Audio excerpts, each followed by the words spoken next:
Latest എന്ന് പറഞ്ഞവരെ ഇന്നത്തെ സുവിശേഷത്തില് ഈശോയോട് ഒരാൾ വന്നിട്ട് ചോദിക്കുകയാണ്, നിത്യജീവന അവകാശപ്പെടാനായിട്ട് ഞാൻ എന്തൊക്കെയാണ് ചെയ്യേണ്ടത്?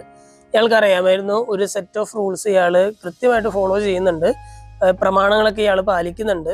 ഇയാൾക്ക് ഭയങ്കര കോൺഫിഡൻസ് ഉണ്ടായിരുന്നു. അപ്പൊ ഈശോ ഇദ്ദേഹത്തോട് പറയുന്നുണ്ട്, നീ പ്രമാണങ്ങളൊക്കെ പാലിച്ചാൽ മതി. അപ്പൊ ഏത് പ്രമാണങ്ങൾ ചോദിക്കുമ്പോൾ എല്ലാ കാര്യങ്ങളും ഈശോ പറയുന്നുണ്ട്. അപ്പൊ ഇയാൾ പറയുന്നുണ്ട്, ഞാൻ ചെറുപ്പം മുതൽ ഇതൊക്കെ പാലിക്കുന്നതാണ്. ഈശോ പറയുകയാണ്, പക്ഷെ നിനക്കൊരു കുറവുണ്ട്, നിനക്കുള്ളതെല്ലാം വിറ്റ് നീ ദരിദ്രർക്ക് കൊടുക്കുക എന്ന് പറയാണ്. അത് പാലിക്കാനായിട്ട്, അത് ഫോളോ ചെയ്യാനായിട്ട് ഇദ്ദേഹം തയ്യാറാകുന്നില്ല. ഇന്നത്തെ സുവിശേഷം നമ്മുടെ മുമ്പിൽ വെക്കുന്ന വലിയൊരു കാര്യം ഇതാണ്. അതായത് സ്വർഗരാജ്യം നേടണമെങ്കിൽ നീ കടന്നു പോകേണ്ട 10 വഴികൾ എന്ന് പറഞ്ഞിട്ട് 10 വഴികൾ ഈശോ ഇങ്ങനെ ഫിക്സ് ചെയ്ത് വെച്ചിട്ടൊന്നുമില്ല. അല്ലെങ്കിൽ ഈ 5 വഴികൾ നീ പാലിച്ചാൽ നീ ഉറപ്പായിട്ട് സ്വർഗരാജ്യത്തിലെത്തും, അങ്ങനെയുള്ള പരിപാടിയൊന്നുമില്ല. ദൈവകൽപ്പനകൾ 10 ഉണ്ട്, തിരുസഭയുടെ കൽപ്പനകൾ 5 ഉണ്ട്.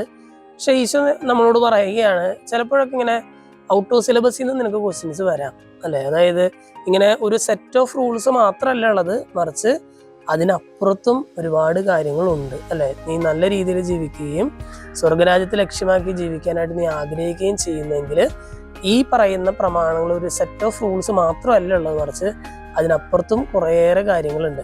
ഈശോ ജീവിച്ച പോലെ ജീവിക്കാനായിട്ട് നിനക്ക് സാധിക്കുമോ?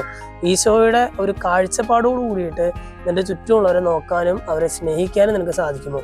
ഒരു സെറ്റ് ഓഫ് റൂൾസിനപ്പുറത്ത് കരുണയോടെ ജീവിക്കാനും ഈശോ ജീവിച്ച പോലെ ജീവിക്കാനും നിനക്ക് സാധിക്കുമോ? അതിനുള്ളൊരു കൃപയ്ക്കായിട്ട് നമുക്ക് പ്രാർത്ഥിക്കാം. ദൈവം നമ്മെല്ലാവരെയും സമൃദ്ധമായിട്ട് അനുഗ്രഹിക്കും.